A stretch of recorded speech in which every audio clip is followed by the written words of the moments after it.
Tottenham Hotspur 4, Aston Villa 1. Just an incredible second half performance from Spurs today. Welcome into Top of the Perch. I am your host, as always, Nick Burt.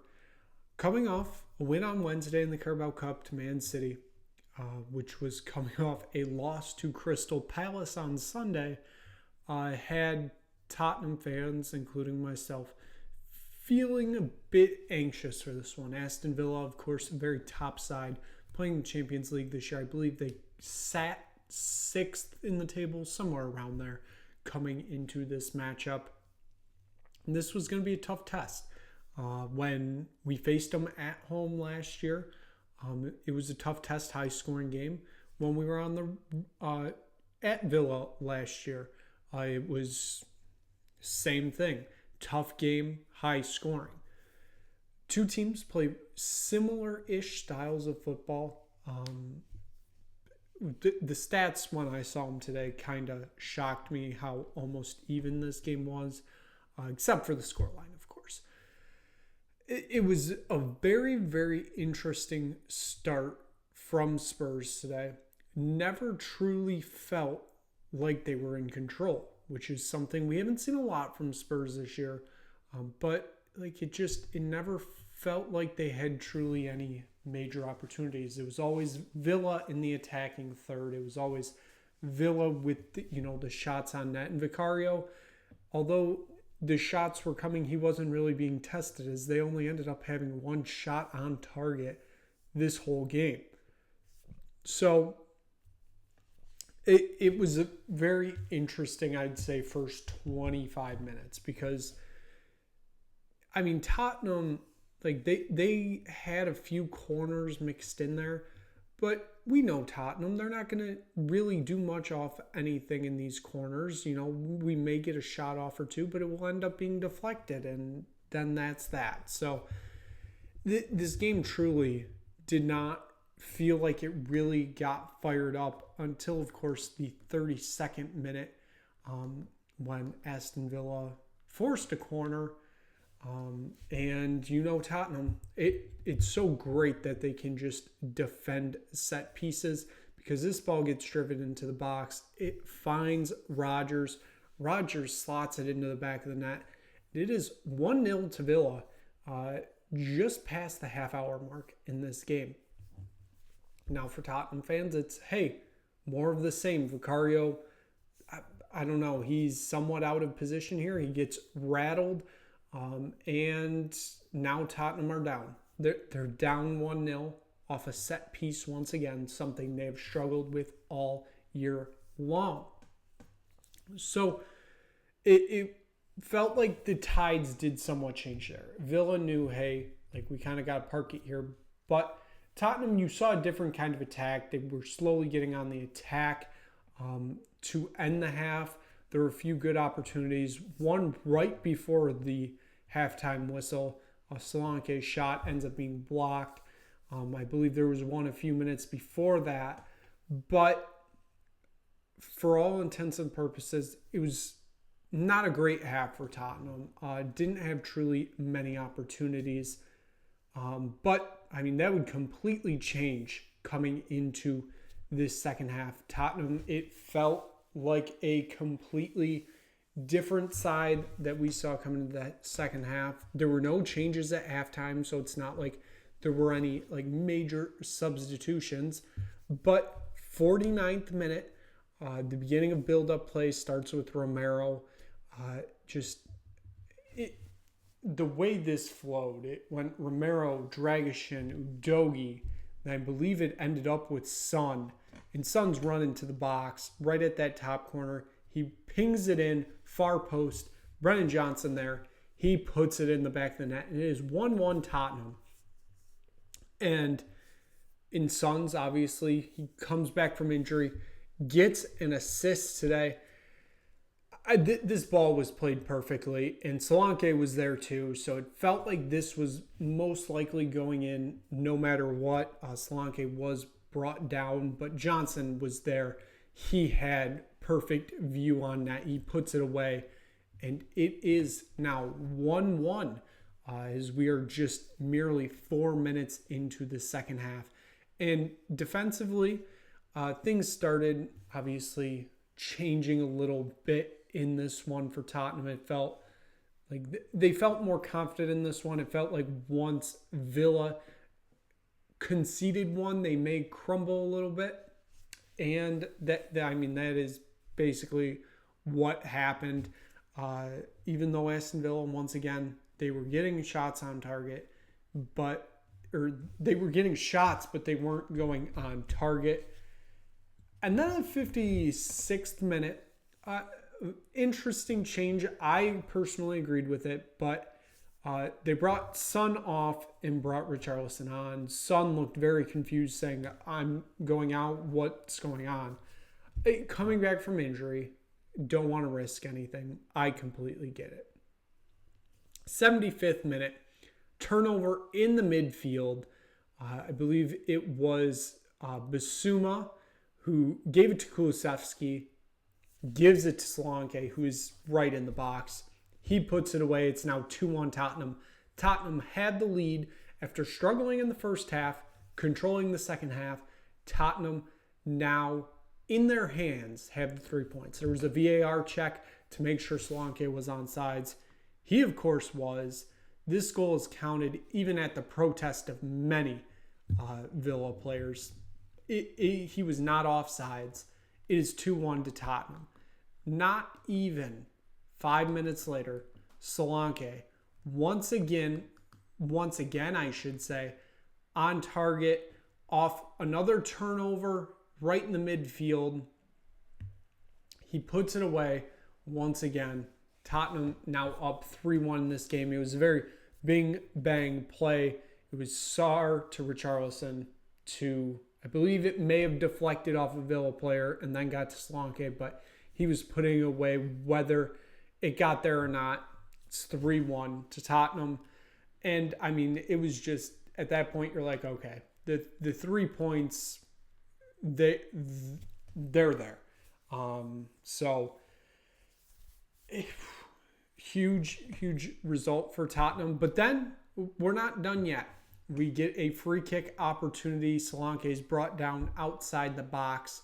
95th minute. It's going to be James Maddison lining up to take the free kick right on it's basically right on that semicircle. He takes it quickly, curves right past that wall. It ends up in the back of the net.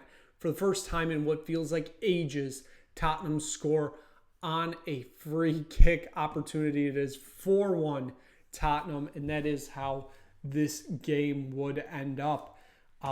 Brilliant win today. I mean, you couldn't truly ask for much more, honestly.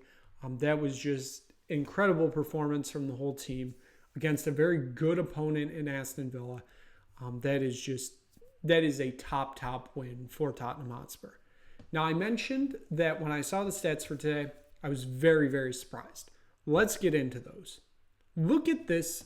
Just look at this. Split of possession, 51-49. That is basically even. Shots, it was 16-12, so a little bit, obviously, leaning there. Shots on target, 6-1, obviously. Tottenham dominate that. But then you get to the passes. 397 to 386. That is just insane that these teams are basically even on possession, basically even on passes. Fouls, they were at 14, corners 6-4. That is just insane. In a game like this, which ended up the score at least being so lopsided, just to have those stats basically 50-50, that is just absolutely insane. But Tottenham took advantage of it, had an immaculate second half, walk away with the 3 points. So, given that, let's take a look at the player ratings for this match today. As I mentioned, Heung-min's son back in the starting lineup today.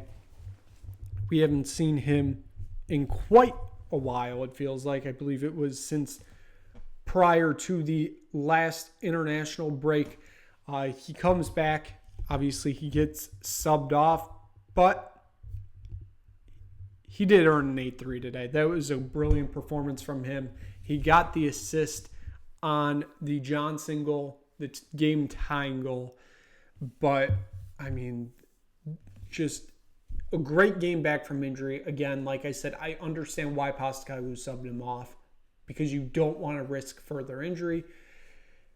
I don't know if the plan is to play him on Thursday, given, I mean, it seems like just injuries are striking the squad right now. I don't know if you risk it on Thursday with him or just throw out a huge squad of subs and reserves. I don't know what you do here, but we'll get to that on Thursday. Son, great game today.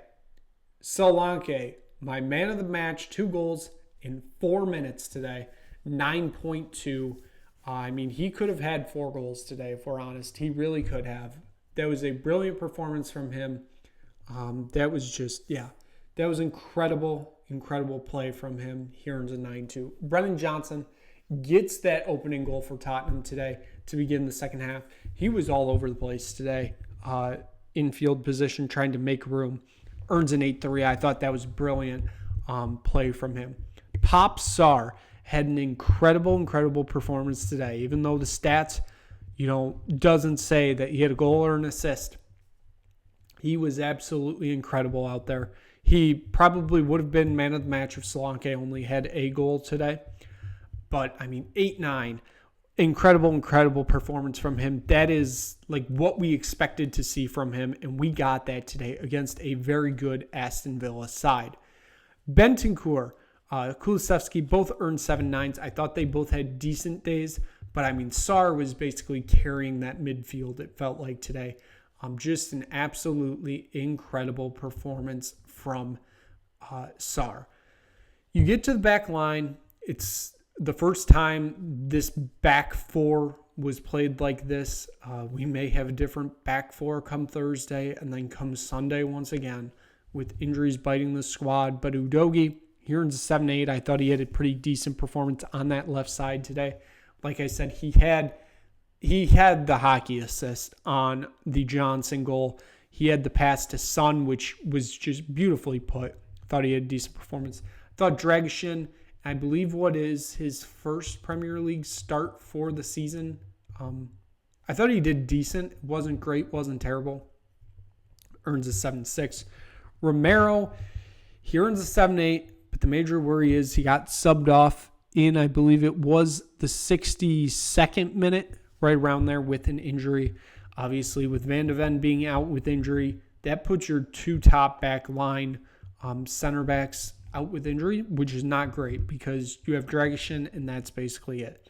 I know you have Ben Davies. Ben Davies is not Mickey Van de Ven. He is not Christian Romero. He's not Radu Dragishin. That's all I'm going to say. Pedro Porro, I thought he had an okay performance today. Wasn't great. Wasn't terrible. Earns a 7-4. And Vicario, he only really faced one shot, which was that goal. And he was very much just frazzled on another set piece attempt, which seems to be a problem. That's been very much stated this year a lot.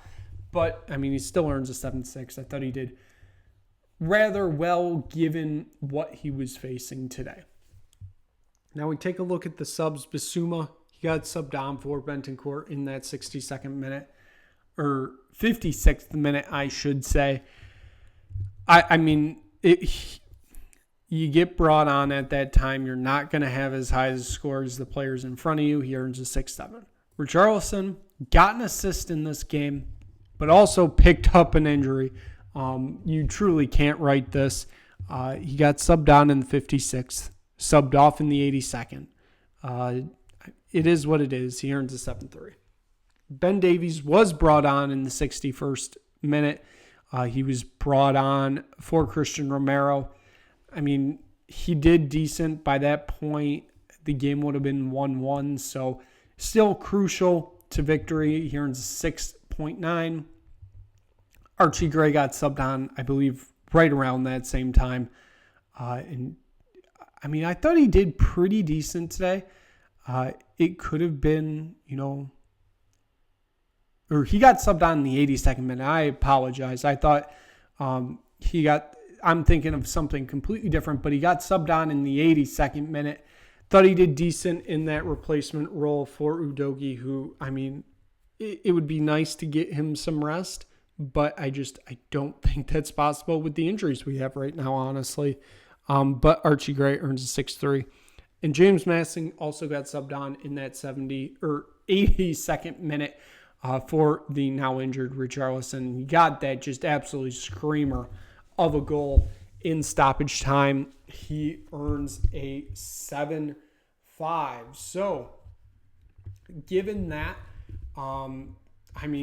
you couldn't really ask for much more. 4-1 victory at home. It's as good can get. So Tottenham now, they travel to Turkey on Thursday to face off against Galatasaray. That is going to be an absolutely insane atmosphere. I don't know what kind of squad we're going to roll out for that one. Honestly, hopefully, with the injuries we have, it's just let's prepare for Sunday in the Premier League. Feel like we can drop points in the Europa League. We got a nice cushion right now. I think we'll be good. Obviously, all points matter, but with the injuries we have, going to an environment like that, I don't feel great about it. But it is what it is. Tottenham then return. I believe it is at home next Sunday to face, of course, the promoted side, Ipswich Town. So then it's another international break. Woohoo! Love international breaks. They're so much fun. It feels like we just had one, which we did. So yay! That is going to wrap it up for this episode of Top the Perch. If you just stumbled across this video, click like, click subscribe, tell anybody you know about it. Like I said, we'll be back Thursday. We'll be recapping whatever happens in Turkey. That is going to be a wild atmosphere for Tottenham to play in. So thank you so much for watching, and we will see you again soon for another episode of Top of the Perch.